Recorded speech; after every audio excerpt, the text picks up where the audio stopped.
Hello dear, अस्सलाम वालेकुम। तो आज आपका भाई दोबारा आपके सामने हाजिर है। आज 18 नवंबर 2023 है हमारे पास।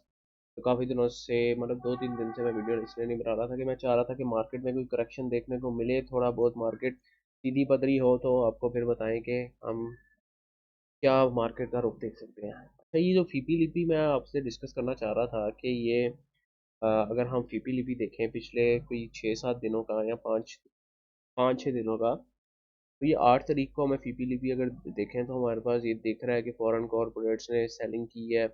इंश्योरेंस कंपनी ने 15.98 मिलियन का माल उठाया है और सिर्फ यही एक बायर था उस दिन।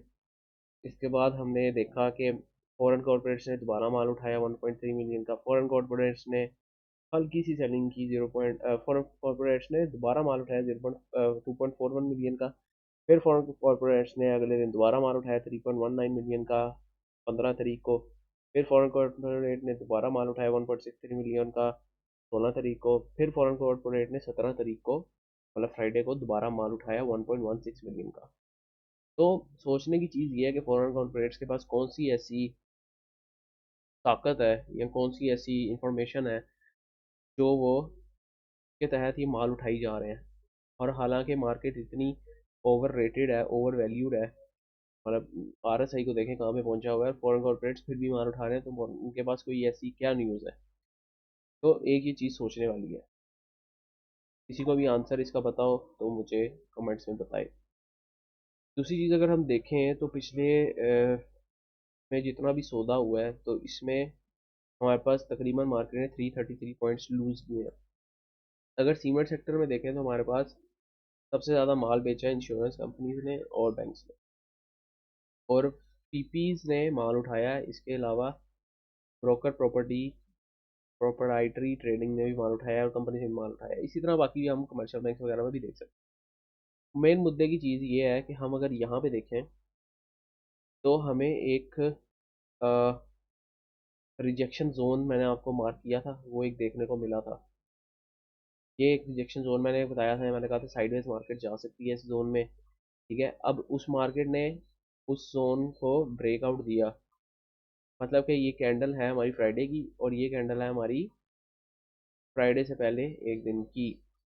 मतलब फ्राइडे हमारे पास बनता है 17 आई गेस, और 16 की हमारे डेट की कैंडल है। अगर यहाँ पे हम देखें तो हमारे पास सबसे ज़्यादा सेलिंग जो है ना वो बैंक्स ने की है, और सबसे ज़्यादा बाइंग जो है वो हमारी इंडिविजुअल्स ने की है। अब यहाँ पे आप गौर करें, 1.10 मिलियन डॉलर्स की बाइंग इस कैंडल पे हुई है। दिस मीन्स के ये जो कैंडल है ये फेक है। अब क्यों फेक है आप देखें, इंडिविजुअल्स ने बाइंग की है। अगर ये ओरिजिनल फेक आउट ना होती तो यहाँ पे कौन बाइंग डालते, इंडिविजुअल्स के साथ कंपनीज भी बाइंग डालती, फिर हमारे पास बैंक्स भी बाइंग डालते।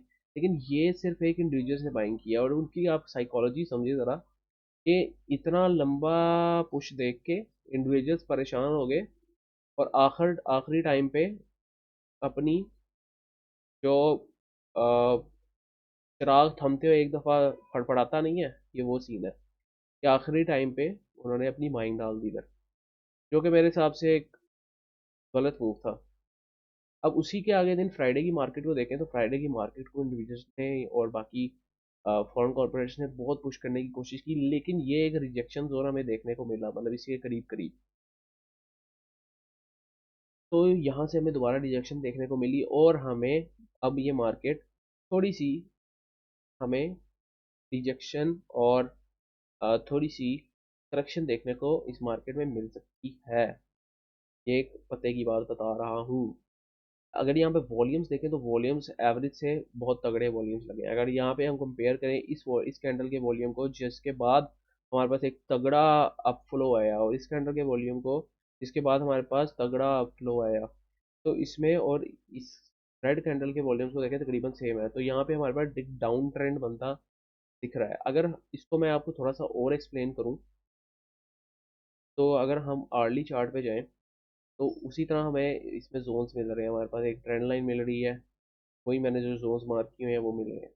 लेकिन अगर गौर गौर यहाँ से हम करें तो जो 1 2 3 4 5 6 7, जो मार्केट क्लोज होने से पहले 7 घंटे हैं, मतलब कि उसमें अगर आप देखें चार, मतलब पिछले 4-5 घंटे में, तो यहाँ पे आप देखें, यहाँ पे आपको ना ये पैटर्न बनता दिख रहा है ट्वीजर टॉप। दिस मीन्स कि ये एक इंडिकेशन है कि मार्केट यहाँ से नीचे जा सकती है। एक इतनी बड़ी कैंडल के बाद उतने ही शेप की उतनी बड़ी कैंडल ने उसको तोड़ा है। ठीक है, तो आप सेंटीमेंट थोड़े समझे, और उसके बाद बायर्स ने एक आखिरी कोशिश की है इसको पुश करने की, लेकिन वो नहीं कर सके। फिर एक डोजी कैंडल मिली है, जिसका मतलब हमें रिवर्सल मिल रहा है यहाँ पे। या तो ये एक हमें पैटर्न दिख रहा है, हमें एक ट्वीजर टॉप पैटर्न दिख रहा है, हमें एक रिजेक्शन जोन के पास दिख रहा है, और यहाँ पे बड़ी विक्स भी हमें दिख रही हैं। और इसके बाद हमारे पास ये 3 बड़ी कैंडल्स भी हमें दिख रही हैं, जिनके वॉल्यूम्स भी अच्छे हैं। तो ये एक सोचने वाली बात है कि मार्केट किस रुख पे किस पलट जाएगी, किस सिमत बैठेगी। तो दोस्तों, दोस्त अहबाब अकल से काम लेते हैं, उनको मेरी बात समझ आ गई होगी। ठीक है, यहाँ पे मार्केट एक ट्वीजर टॉप बनाया है, एक डोजी कैंडल बनाई है, और मार्केट नीचे की तरफ जा रही है। तो अभी मार्केट में एंट्री लेने का कोई जवाब नहीं बनता बायर्स के लिए।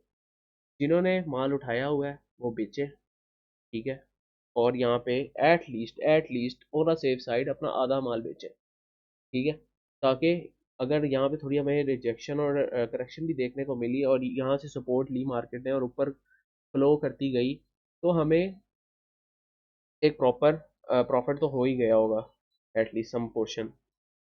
क्योंकि मैंने भी अभी हम काफ़ी ज़्यादा अपना माल बेचा है। अगर यहाँ पे हम देखें, तो अगर तो हमारे पास यहाँ पे एक और रेड कैंडल बनती है जो इसके लो को तोड़ती है, तो हमें एक एब्रप्ट मूवमेंट देखने को मिल सकती है नीचे की तरफ। इस ट्रेंड लाइन भी टूट सकती है, और यहाँ पे इस सपोर्ट पे गिर सकती है मार्केट। तो ये चीज़ें आप ज़रा देख भाल के चलें, अपना एनालिसिस करें, मेरे एनालिसिस के साथ भी अपना भी करें, और अपने एनालिसिस के मुताबिक आप काम करें। तो उम्मीद करता हूँ आपको वीडियो इन्फॉर्मेटिव लगी होगी, थोड़ा सा भी आपको वैल्यू पहुंची है तो सब्सक्राइब करें, शेयर करें अपने दोस्तों के साथ। नेक्स्ट टाइम के लिए अपने भाई को इजाज़त दीजिए। अल्लाह हाफिज़।